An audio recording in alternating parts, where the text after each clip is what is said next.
તો હળવદ તાલુકામાં જૂના કોઈબા અને નવા કોઈબા ગામને જોડતો પુલ તૂટી જતા બંને ગામો વચ્ચેનો સંપર્ક ખોરવાયો। પુલ તૂટવાના કારણે વાહન વ્યવહાર સંપૂર્ણપણે બંધ થઈ ગયો અને ગ્રામજનો ભારે મુશ્કેલીનો સામનો કરી રહ્યા છે।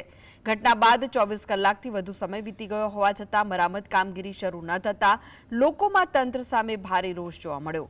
દર ચોમાસે આ પ્રકારની સમસ્યા સર્જાતી હોવા છતાં કાયમી ઉકેલ નહીં મળવાનો ગ્રામજનોએ આક્ષેપ કર્યો છે।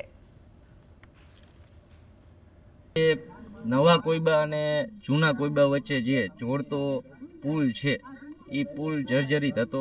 વારંવાર તાલુકા પંચાયત ને ગ્રામ પંચાયતને રજૂઆત કરવામાં આવેલી હતી ગ્રામ લોકો દ્વારા। એનું કોઈ સમારકામ થયેલું નહોતું અને ગઈકાલના જે ભારે વરસાદના કારણે જે આ નુકસાન થયેલું છે એ કારણે બંને ગામો વચ્ચેનો સંપર્ક વિહોણા થઈ ગયા।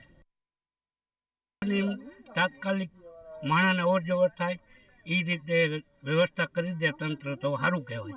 હજી લગી કોઈ આવ્યું ને ખેડૂતને જવા માટે આવવા માટેનો રસ્તો બંધ થઈ ગયો। નીણ લેવા જવું હોય તો કંઈ જઈ ન શકે, ઢોરો માલ બધો ભૂખો એમના બાંધા। બીજું કંઈ નહીં, આ દવાખાને જવું હોય તો આમાં કાંઠવાળા એ બાજુ રહે અને કોઈને આ બાજુ રહે।